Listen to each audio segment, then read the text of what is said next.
Greetings. I am Dorothy Dowling, a principal of DEI Advisors. We are a nonprofit organization dedicated to personal empowerment.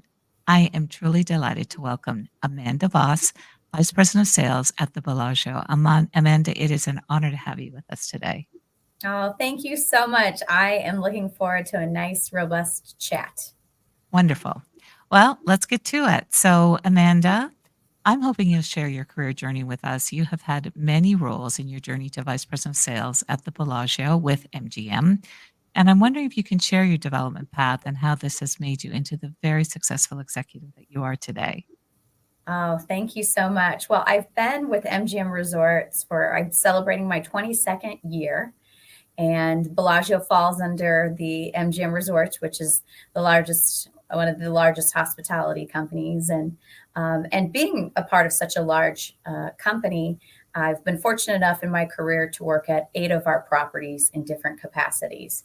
And I started originally out in hotel operations as a reservation agent and front desk agent, and then really hopped to different resorts to find out what I really enjoyed. And that's what I like about a hotel, right?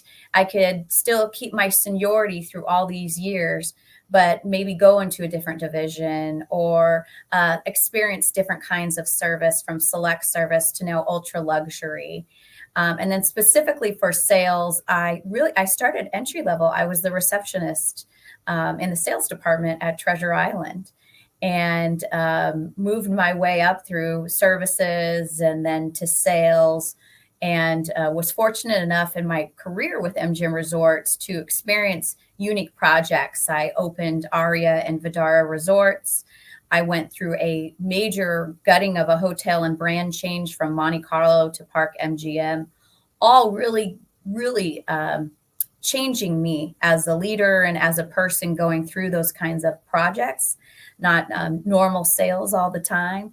But when I do new hire orientation, we stop by as an executive and welcome the new class. And this is almost weekly. And I tell them, I say, this is my second tour of duty at Bellagio. And I said, the first time I was here, I was a secretary in my own department, and I was. And so to come back as a vice president of sales many years later is just full circle. And I like to give everybody that inspiration, that you can be that secretary and move up to an executive. Absolutely. So I hope that kind of in a nutshell. Yeah. And that's an amazing story, Amanda. It's an amazing story about you personally, and I know we'll talk a little bit later, but I also think it's a real testament to how MGM really grooms talent and puts really strong development plans and allows you to experience a lot of different roles within the organization to really build up all of your competencies. It's a real model for what great companies are doing today. I appreciate that. I do feel that is, I sometimes I'll say, what's your love language? What keeps you to, stay at your company? And for me, the sign of the investment that they made for me. I've been through 2 of our leadership programs here, fortunate enough to be on some of these special projects of design or opening a hotel, but it always fed me that yearning to learn. And I continue to have that path and ask them for whether it's, tuition reimbursement. And so not only just for me, but it also starts at the entry level, all those kinds of supporting and educational opportunities. So I'm very proud of that with MGM Resorts. Absolutely. Yeah. I think it's pride that is very well placed, Amanda. So congratulations for being part of such a remarkable organization. I'm wondering if we can talk a little bit about your current role, because you are at a 5-diamond property. Certainly it's a crown in the MGM portfolio. I know you have multiple property responsibilities, but you also have a very broad role within Bellagio in terms of the catering and understanding the solutions that you bring to your customers, not just the selling of the opportunities to the customer. So I'm wondering if you can talk a little bit about how the breadth and scope of your work really allows you to drive that performance for MGM and the Bellagio. Sure. Bellagio is give or take 4,000 keys. My second property is, give or take, a little over 3,000 keys. And so they're very large properties. And when you're predominantly, your career has been in Las Vegas, sometimes you think that's the normal and you forget that's not the normal. That's a lot. Yeah. And post-COVID, much like everybody, there was, some combining and reorganization. So I'll speak specifically to Bellagio. But my role expanded not just in sales, but really also on the operating side or different avenues of sales. So I have the traditional group sales, but I also have wedding sales. I also have catering only sales, social sales, also group dining, events that are in restaurants and private dining room sales. And then expanded that into services. And, who knows at this time what else I might take on. But I think that was an incredible opportunity for me to expand that. You don't just have to lead in your certain discipline that have had your career. It can expand and sometimes provide a different point of view, whether it's sales and weddings or catering and social market. But I've had to kind of shift and maneuver to understand that. And there's sometimes I'm wearing a operator's hat and sometimes I'm wearing a sales hat. Now, Bellagio, at an ultra luxury property like ours and with a brand recognition, every detail has to be rehearsed and reviewed. And it's a fine balance because you want to have your employees feel empowered. You want them to be able to make those quick decisions and execute consistently. But with the customer changing, sometimes that has been interesting to run through and just a heightened expectation. But we enjoy that at Bellagio. And we like that. It's a challenge. And we wear it with a badge of pride that comes with a well-known brand. But aside from empowering them is a really robust training that we have. And you don't just train at the beginning and set them free. You train all year in different facets and you almost make it a culture. So it's a culture of empowerment, but continuous training so that they always feel that support. It's kind of like recruitment to me now. Recruitment's different. You recruit them into the job, you recruit them to stay in the job. You're recruiting every day that same employee. So, but we have had to elevate our game here, but I love it. But it is a very attention to detail with the rise in rates and all the special events that we have here. And Bellagio is iconic.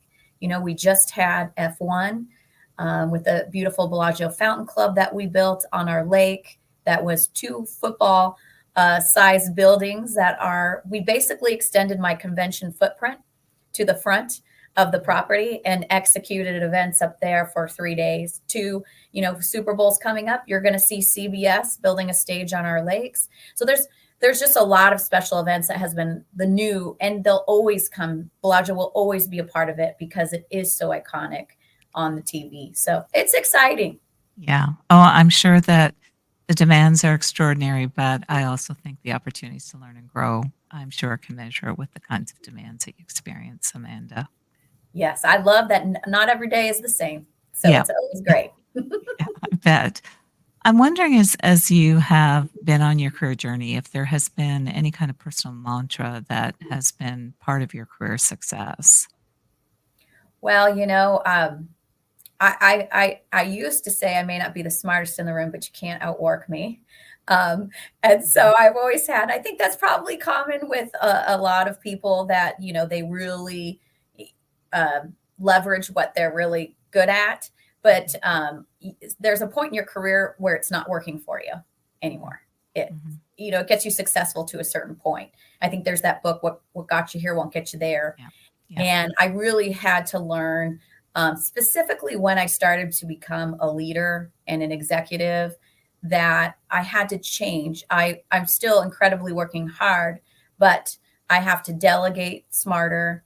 I have to empower others. And in order for myself to be successful, and really the post-COVID life and the consolidation and increase has really pushed me into that direction, and how to lead in the new world. So that and your what you say work-life balance or your or your mental wellness. And so as I've moved from and matured in the seasons of leadership, I really take my healthcare as a priority. I'm a big sports fan, so I equate it to a professional sports. And I tell leaders often, I say, think of yourself as a professional sports player. And they have insurance on their body, and they've got, trainers, et cetera. And I don't say that's what you need, but you need to start, taking care of your body and having that adequate sleep, having the right diet, and finding outlets to let that stress that you may have out. And I feel when I keep that in the forefront, I'm a better leader to everybody. I'm present. I'm on it. I'm emotionally sound. And also for my family at home too. And so for me, that's where I treat my body as a temple, and it's not out of vanity. It's out of balancing as much as you can so that you can enjoy the ride and not get in a position where you're not. And you should. Well, and that is such a powerful message for today, Amanda, because everyone is talking about wellness. Of course, mental health is one of the big issues that many employers are facing. But I do think your guidance about really taking care of yourself and making sure you're getting a lot of the basic fundamentals brings you to the role in a much more powerful way. And I think that's a good message for us all to pay attention to. And Dorothy, if I can add, and I think this may resonate with others, and our company has been like every company, but trying different ways to retain talent. And so one of the sectors of talent was the leadership side, into your entry level leader and above. And so they rolled out sabbaticals, which I've only known sabbaticals from like a hip, trendy company and all these things. So I thought this was just a wild concept for hospitality. But being with the company for so long, I qualified for the max, and it was, fully paid. And I just said, okay, I'm going to push myself. And I gave a year's notice because, I like to give it a lot of notice, even though you didn't have to. And I chose to take this sabbatical, and it was really life-changing for me. I thought, again, it was euphoric. I said, okay, in the planning stages, I'm gonna go away. I'm gonna, really disconnect. And so I had to do a lot of planning on the forefront, and I planned everything to a T. And it gives the opportunity for the leadership below you to have that face time, to have that experience. It could be a part of their leadership development plan. And so I carefully picked out different leaders, what they would benefit or what their strong suit is on my duties while I was out. And so I really felt very comfortable. I give a lot of empowerment, but there were a few things that I discovered. So going on my sabbatical, I maybe reached out twice, 2 times. And it was very interesting. When I go on vacation, I tell my leaders, okay, I'm going on vacation, but if you need anything, occasionally they take me up on it. But the word sabbatical empowered them. They would just respond, thanks, Amanda, but we got it. Enjoy your sabbatical. So I caught on very quickly because, no one wants to hurt the leader's feelings, but okay. And I let it go. And I really kind of thought about why I don't call myself a micromanager, but why do I feel sometimes the way I operate before to be there or something? And I would probably answer that, I just need to protect them and just distill things. And I was like, what does this need to protect? What am I protecting? And so that I think that was one aha that I was like, okay, these guys are awesome. And there doesn't need, I don't know, and free up some of the times that maybe I was energies putting towards that I didn't need to anymore. The other thing with the sabbaticals, I really got to examine how I was running my life and what I needed to do differently, what was missing that I wasn't doing. And a lot of things that I discovered were my choice and the way I was running me. But I will be honest, prior to sabbatical, I would have pointed fingers at other reasons. But the other aha was it was what I was doing. And so I got to recalibrate where I was putting my energies and knowing that it was mine. And it was empowering to know that I could lift that. Why couldn't I see it before? I don't know. But I know now that I have control over what I do, and where I put energy. So I felt a better sense of balance and forward looking. And then really got to think about my next moves, where I want to go, and kind of step back. And you don't really have that time sometimes to do that. Yeah. So I really came back to work incredibly proud of the team, and empowered myself on my destiny and how I wanted to operate. And I felt lighter. And it's been, 6 months or more, and I'm still on, we call it the sabbatical high. And I hope I hold on to that. But it was really getting some monkeys off my back that really made me feel lighter. It was incredible. Really was. Well, I company think did. that's an amazing story, and I do think people being able to take a pause like you did, Amanda, and have some time to sort of be able to take the time to reflect like you did and really do that self-assessment.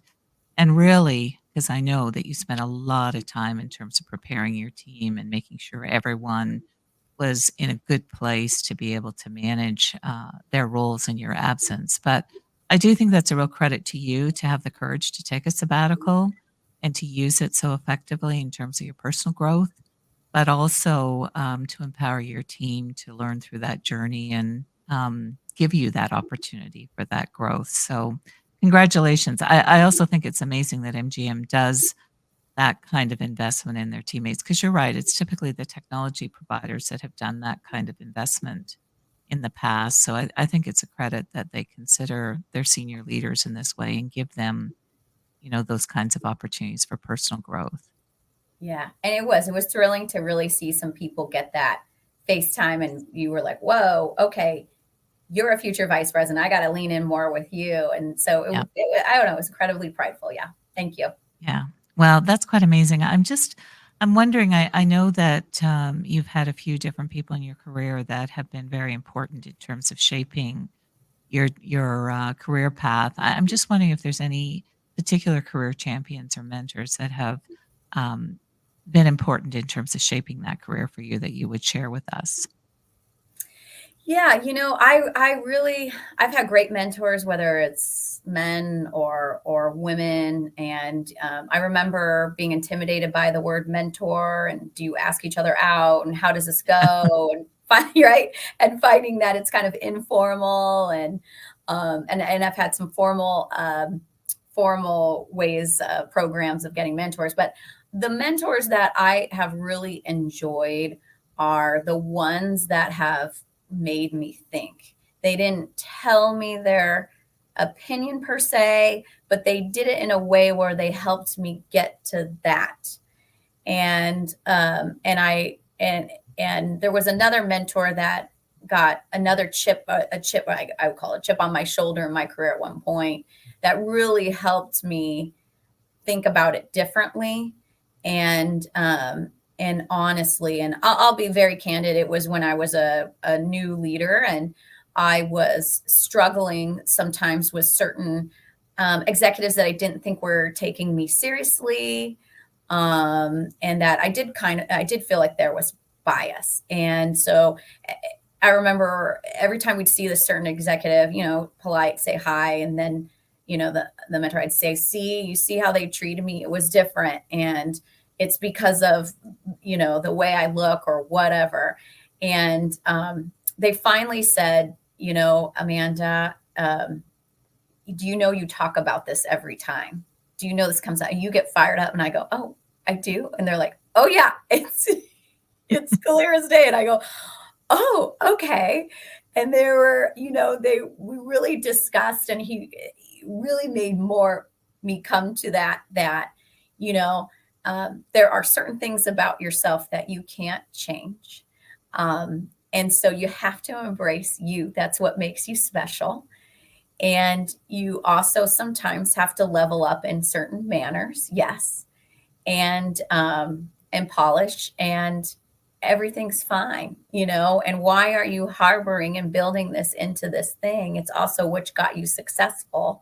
Mhm. And so I don't know why, but that was really freeing. And I was like, you know what, you're right. Why am I so obsessed with this? I've got to, and maybe it was confidence.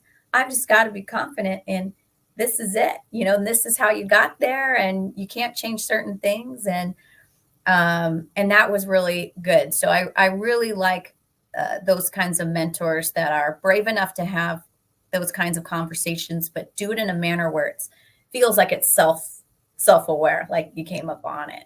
And I think if that person hadn't have done that with me, I may have carried that, and that chip could ultimately can take you down. Yeah. And so that was really great. Now I'm in a season of my career of giving back and mentoring others. And whether it's, we have a formal mentorship program throughout the MGM company that I join in. We also have a mentorship program with our diverse vendors. We also have a diversity initiative with our vendors. So doing some of that, even though we're not in the same industry, we can still have a good mentorship together.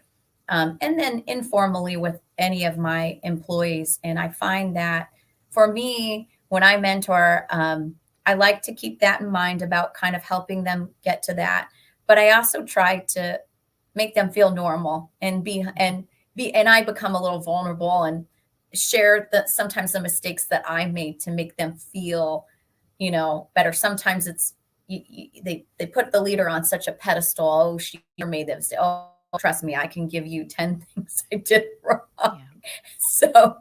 So I really enjoy it. And I do have a passion for talent and people. I'm obviously, as a sales leader, a people person. But I like to see the good and help everybody have a voice. Well, I do think, one of the big areas that people are focused on today is people's human skills, and I do think bringing that vulnerability forward, sharing some of those personal stories, Amanda, because I do think, you've said one that the journey on your sabbatical was a journey of self-awareness for you and helping you reset and identify what you could do differently, but it's also sometimes having someone to reflect back to us the way we see something is maybe not the way others might be looking at it, and to be able Right. to learn from those experiences and become more self-aware to control our own destinies it is very powerful leadership to share with others, because I often think people earlier in their journey, they need that voice in their ear to say sometimes maybe the way they see the world is maybe not the way others see it, and trying to put themselves in other shoes is always helpful. Yes. Yes. And you just don't want to waste your energy that much on Right. something so negative. Yeah. Yeah. Yeah, no question. Negative energy doesn't get us anywhere. So, I know you are very involved in the industry. Next year, you're going to take on the vice chair role with the HSMAI Foundation, which, of course, their raison d'etre is all about talent and growth in the industry. So, I'm wondering if you can share a little bit, because you are very passionate about talent within the MGM ecosystem. I know MGM itself has just an incredible investment in really growing talent from within. But I'm wondering if you can elaborate a little bit about the importance of the foundation and what you hope to bring in terms of your role as a vice chair. Yes. So I'm thrilled to be vice chair and working with the team at HSMI and supporting Lori. But HSMI is the perfect marriage for me because we stand on, research and programs that we can support the hospitality community from a talent and development. And so this is really perfect for me. I've been on the board for a few years and really proud of being forward on the trends that are coming out, what to look forward to, the programs, the certification programs, which are so important as you want to grow your career, and they're affordable.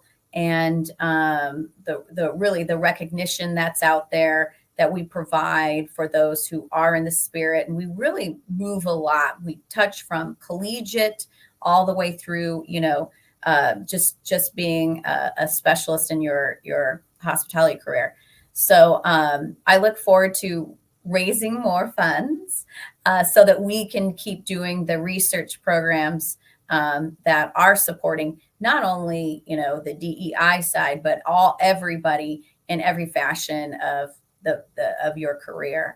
One of the fun ones this year was we had a marketing competition with schools, and listening to what they did. And one group actually did one on one of my properties.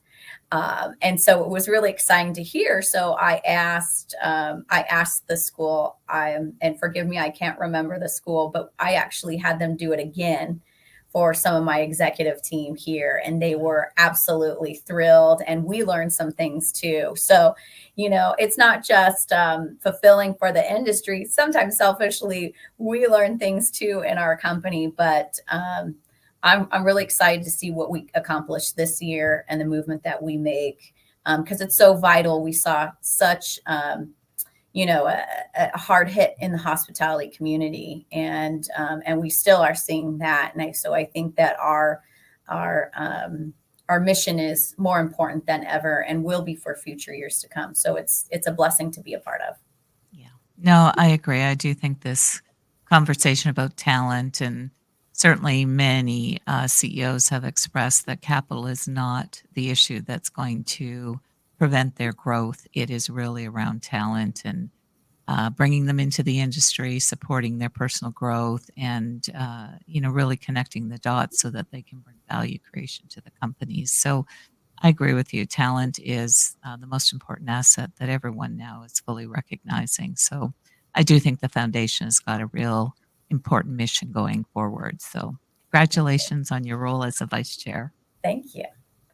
I wonder if we can move a little bit on, because, in your role, certainly everyone in the industry, certainly Vegas was extraordinarily hard hit through COVID. But I'm wondering, beyond sort of the COVID adversity that many of us shared, if there's other learnings of situations that have really put you into a demanding environment where you had to solve problems, and things that you might share with others in terms of your growth. Yeah, I mean, I think it's no secret what we went through in 2023 at MGM Resorts, between a cyber attack and then going right into just even the fourth quarter. I mean, you had the cyber attack in September. We had the 25th anniversary to put on for Bellagio, and then we had F1, and then New Year's Eve. So it has been a lot, and I certainly like to think fondly of my career, but have unfortunately gone through some other incidents as well. But I'll stay on the cyber attack. I'm incredibly proud of MGM Resorts and the stand that they took, and the manner that they did, and that they didn't give in. And I'm incredibly proud of the team and how we handled it, because we were going in. I had groups at both of my properties, but I'll just stick with Bellagio. I going into that week, I had my whole facility was I had well over 1,000 that was coming in to operate. And you don't realize how much you depend on email and virtual, and oh my gosh. So, luckily by then BEOs and most things MEOs were done. Product was already received. And things like that. So we really, if you needed a lesson in employee empowerment, you got it during that time, because everybody was empowered to fix it in the moment as best as you can.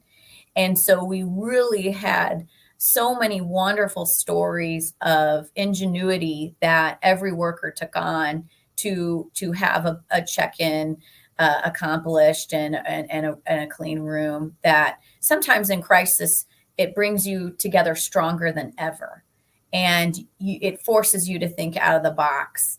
And they did, and we successfully had this whole conference, and was still able to accomplish it. We could have pulled a force majeure, we didn't. We said, we can do this, we can pull this off, and we still, for a good month, still we're not operating from a software perspective quite the best because we had to rebuild and rebuild.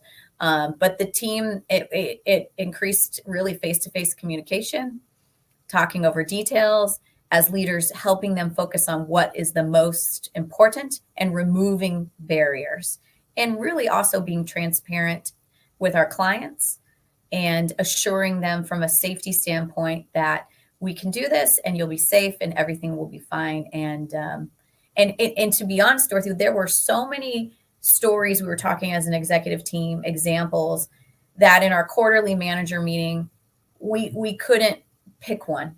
We had to acknowledge everyone because there were just so many incredible stories. And I think as leader, you have to maintain calm. I know that I can move the room. And so it's remaining very calm, distilling it down, having a plan, and then maneuvering and talking multiple times every day. Okay, let's do another check-in. And so I'm really proud of how we came out through that. And yeah. Well, I do think it is really quite incredible because, I think if we all step back and realize how digitally enabled we all are today, to lose all of that at the same time and have to be able to carry on and deliver at such a high level is amazing. When I step back and I think about that, though, Amanda, I mean, you and your team has been through a series of extraordinarily demanding events. So I don't know if there's anything that you can share from a leadership point of view in terms of how you kept, all of your teammates, through all of those things, because it's one successive demanding situation after another. And as you pointed out, New Year's Eve is a big, big time for Vegas, but in particular for the Bellagio. Yes. And we kind of, when we looked at that fourth quarter and then going through the first quarter, so I finished New Year's Eve. I'm about to host Lunar New Year, which is our big Chinese New Year gala. And Super Bowl, by the way, is here in Las Vegas. So I have events for that. And then we take, and that's just an event. That doesn't talk about your cash paying corporate. Yeah. So it can be absolutely overwhelming, especially when you're at a property that you're always going to have some sort of fashion of a special event. The clients are paying an increased rate. There's a heightened expectation, and clients are really about experience, And so how do we give that experience and what does that look like? So for me, it really is helping them with clarity. I always say you can't eat an elephant in one bite. So let's kind of itemize that out. And a lot of it is helping them delegate, removing barriers, and providing them the resources. So, we do have, frequent meetings leading up to an event. We do try to, when we start an event, planning for an event, have its own org chart and responsibilities. And I always say specifically at Ultra Luxury, even if it's a simple little task and you think you can take it on when you're leading it, let's just delegate it, because that little touch at an Ultra Luxury has to be right. So if one employee's job is something that seems minute, it will make a huge difference. So it's a lot of team collaboration and really helping them communicate and spread out the tasks, and then thinking through each one. And then also, as a leader, I pay really attention to their nonverbals. And I can tell when I have a leader who's maxed, or, when's the last time you've had a day off? When is vacation? Okay, let's put vacation on there so you have a bright North Star to look forward to. It's also constant recognition in your team updates, and having a culture of recognition so that departments aren't doing, because it's a team sport. I would say if anything goes wrong, there's at least 3-4 other departments that it passed through, right? So it is the ultimate team sport. So creating a culture of recognition and also feedback help us. So we were just meeting prior to this on another event next week to just tie everything down and look at every detail, because the expectation is like that. And with the post-COVID life, Las Vegas has just increasingly had these special events, and they've proved to be obviously a very business success for us. And so we're starting to get used to it, and it's been pretty exciting. But yes, it absolutely can become overwhelming. I'll ask my leaders also, how many meetings a week are you in just for Super Bowl? And then I can kind of see, maybe they're spending too much time. What can I lift off their plate? What can be delegated? Or what additional tasks that you have that this is taking away, and how can we redistribute it so that you can be somewhat balanced through it? And that's kind of how I approach it to be able to better support them. Well, I think it's that strength of your human skills, Amanda, and being able to recognize when people are hitting their top limit in terms of performance, and also just being very sensitive in terms of the recognition, because I do know that it's a treadmill that's running on, a very fast pace all the time in the environment that you're in. So speaking about work-life balance, you're a parent, you have two young sons, and everyone in the hospitality industry always talks about work-life balance, but I look at the role that you have, because you have an incredible number of VIPs that you host, and you are on deck to make sure you greet. I know New Year's Eve, you are on deck, Yeah. because you are that senior executive that has to be part of the hospitality experience for those customers as they come in. So I'm just wondering, how do you balance all of those kinds of things? Your parenting commitments, your leadership commitments, and then also all the responsibilities you have in terms of driving the financial performance of the property. Sure. Yeah, I guess when you put it like that, it is a lot, huh? I mean, the VIPs alone, it's, you got your internal VIPs, you have your casino whales. Oh, and by the way, you have celebrities, you have government dignitaries. Everybody has their own security. It does. It gets kind of wild, but it is a constant battle on what work-life balance really looks for you. And I think it's different for everybody, and what you feel feels like balance. I with my personal life, I couldn't do it without having such a great spouse, and that he has the flexibility in his position to be able to do things that my job maybe, and he supports me. He never makes me feel bad. And I appreciate that, because I think as mothers, we naturally have guilt right away.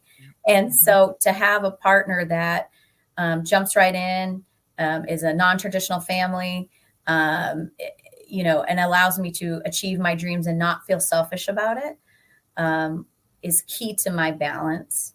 And I try to somewhat create what they call boundaries, and be there for my sons. But I'm also very confident that they have a dynamic father that may, in some ways, people would think is the wife or the mother's duty that he does, and vice versa. And so I had one customer actually tell me young in my career, I think when I had my first child, is she said, don't be afraid to ask for help. And I think at that point, I was telling her that my child was getting ready to start food, and I can't do this organic, and I feel so bad. I don't have time to make it. And she was like, oh my gosh, and she was like, just ask, and really pushing me. And so I found different ways, and I say I'm the outsourced mom. I outsource really, really well. I may not be in that classroom, but man, is he going to have the prettiest? I don't know. Or I'm going to finance that lunch. I don't know. And I had to let go of what society tells you, or what the expectation is, and be comfortable in my skin that my children are happy and healthy, and everything's fine in home life. And then from a work side, from balance, I try all sorts of different ways, and sometimes things work for a while, and then I have to pivot. And so I noticed that I used to try and log on late at night after I'd put the kids down.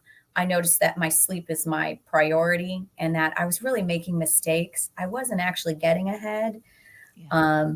I noticed that for me, exercising, every day is in the morning is a ritual that mentally I feel ready to take on the day.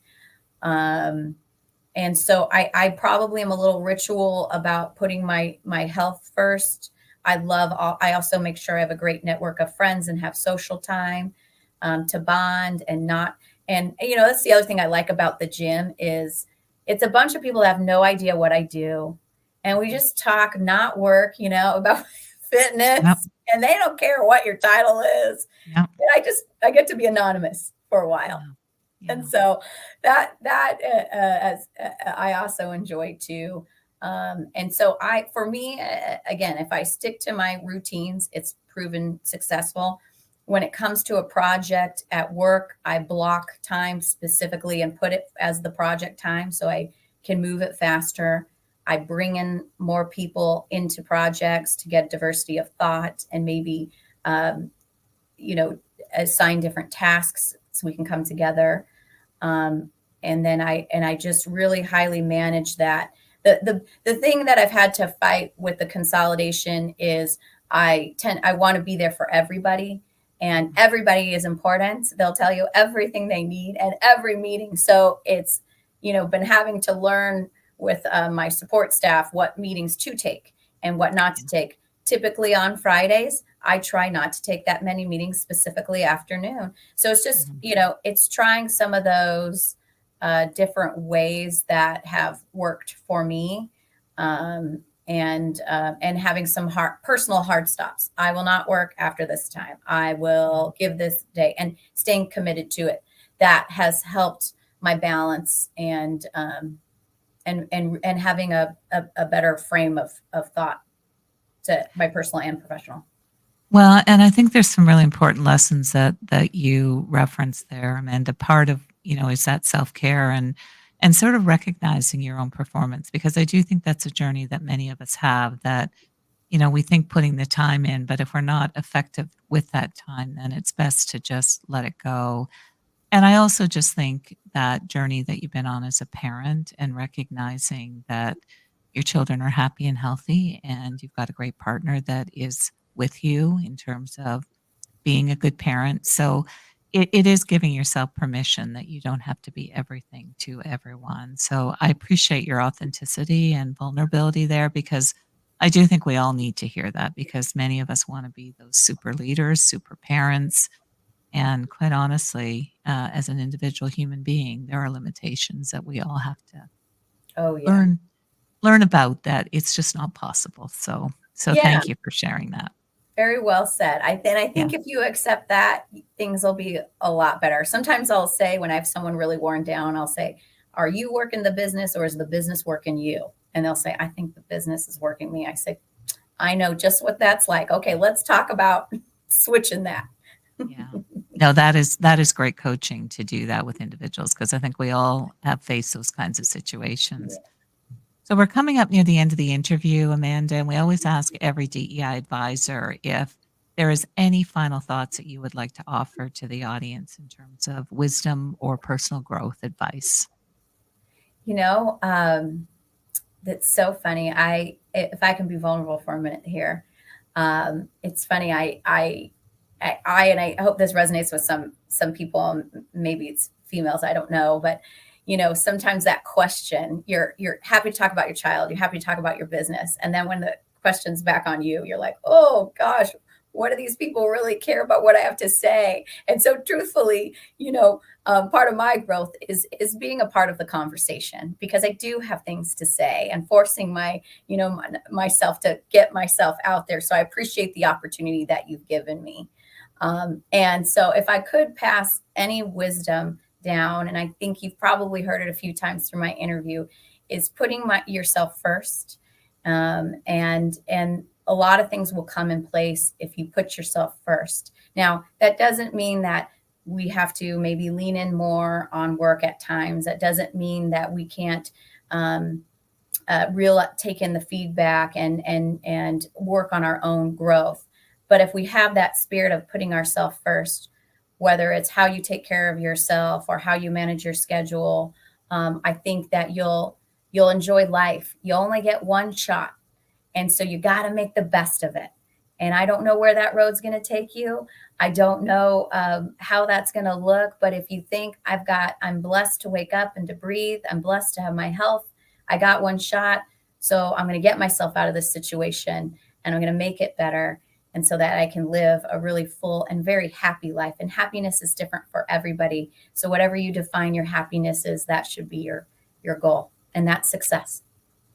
Well, I think that's a brilliant close, Amanda. So thank you for sharing that, because I do think defining our own happiness and making sure that we take care of ourselves are, again, very important lessons that have come to all of us post COVID, that we've got to put those things at the front of the line in terms of our decisions. So thank you for sharing that. Thank you so much for giving us this opportunity to learn from you.